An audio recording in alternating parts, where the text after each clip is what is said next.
Hello students, welcome to the biology class of 8. In the previous class, we discussed some of the beneficial effects of microorganisms. Today, we will continue our discussion and discuss medicinal use of microorganisms in detail. So, let's get started. Open the page 28.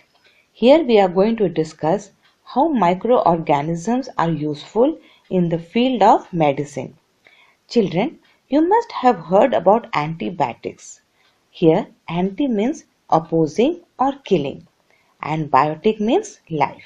Okay. So, whenever we fall ill, the doctors prescribes us this antibiotic medicines, isn't it? In the form of antibiotic capsules or tablets or injections. Okay. So, let us learn about antibiotic. Look into the book. A medicine which stops the growth of or kills the disease causing microorganisms is called antibiotic. Understand? So, antibiotic is a medicine which either stops the growth or kills the disease causing microorganisms like bacteria. Okay? The source of antibiotic medicines are microorganisms like fungi and bacteria. Okay. Some of the common antibiotics which are made from fungi and bacteria are penicillin, streptomycin, erythromycin and tetracycline. Okay.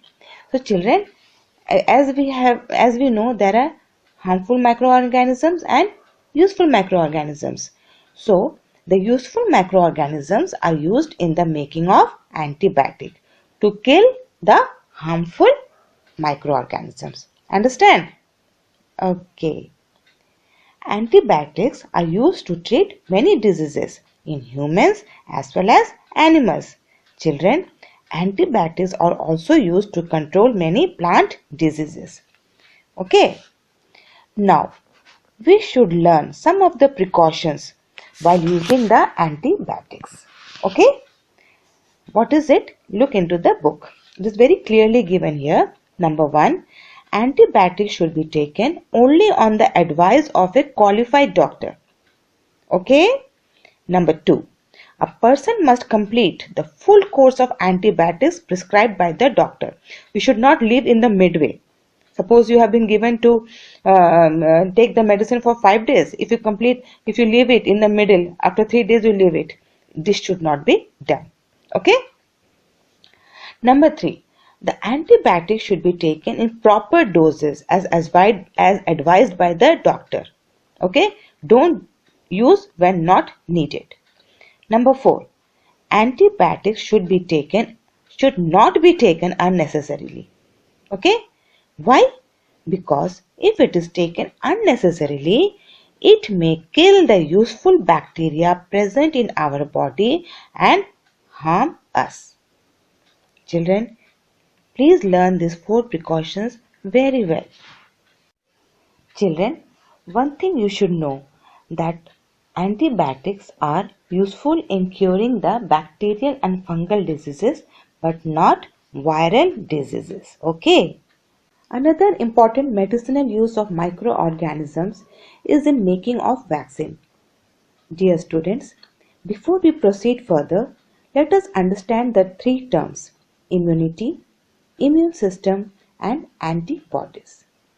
Since these 3 terms will help you to understand the working of vaccine in our body. Okay, I am going to explain you in a very simple words. Children, please be attentive. Now, what is immune system? Immune system is a protective system in our body, just like circulatory system, respiratory system. Okay, that makes our body stronger to fight against diseases like common cold and flu. Okay, now immunity.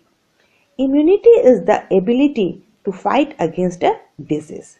Okay, it enables us to fight against a disease. This is called immunity. Then antibody.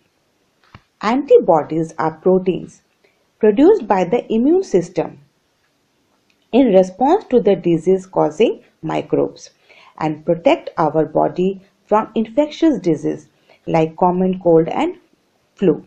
Okay? Hope you all have understood these three terms. Children, we all know that India and the whole world is suffering from COVID-19 pandemic.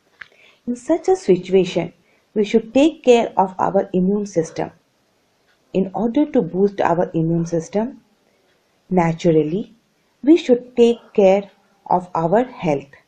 We should take balanced diet, including lots of fruits and fresh green vegetables and spices. Moreover, we should also do regular physical exercise. Understand, children? Hope you will follow this advice. Okay? Now look into the book. A vaccine is a special kind of preparation which provides immunity against a particular disease. Okay? And when it is given to the person, it is given to a healthy person so that they may not get certain diseases, okay, throughout their life. Okay? But how does it work? Listen carefully. A vaccine contains the dead or weakened but alive microorganisms of a disease which are harmless and do not actually give a disease. Understand?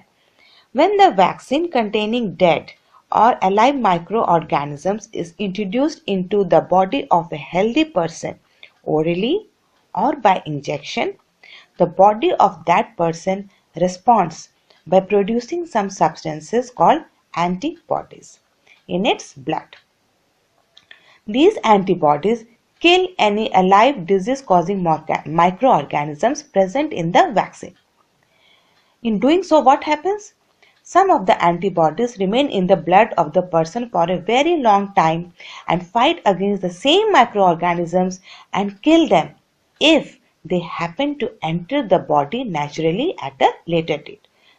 Understand? Then, due to this, what happens? Due to the presence of antibodies in the blood, a person remains protected from that particular disease.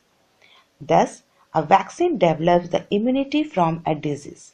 Okay, so we can say that vaccine builds our body's natural immunity system to a disease before we get sick. Okay, this keeps us from getting and spreading the disease. Some of the diseases which can be prevented by vaccination of children at proper age are polio and smallpox, and many more like tetanus, measles, rabies, diphtheria, etc. Children, we should know that Edward Jenner discovered the vaccine for smallpox in 1798. Okay, he was the first scientist to discover the vaccine. Okay. Children, you all should know that under the National Health Program in our country, the vaccines for several diseases are given free of cost at all the government health centers. Polio disease is prevented by giving oral polio vaccine. Okay, the polio drops given to children are actually a vaccine. You all must taken this vaccine, isn't it? Dear students, let us talk about coronavirus. We all know that coronavirus is spreading around the world, but there is still no vaccines to protect against the diseases it causes. COVID-19. Medical researchers worldwide are working hard to invent vaccine for COVID-19. It is very important that vaccine for COVID-19 is invented early. This would allow lockdowns to be lifted more safely and social distancing to be relaxed. Isn't it, children? So, here we conclude our today's discussion on the topic medicinal use of microbes. In the next class, we will discuss the harmful microorganisms. Till then, stay safe, stay healthy. Thank you, children.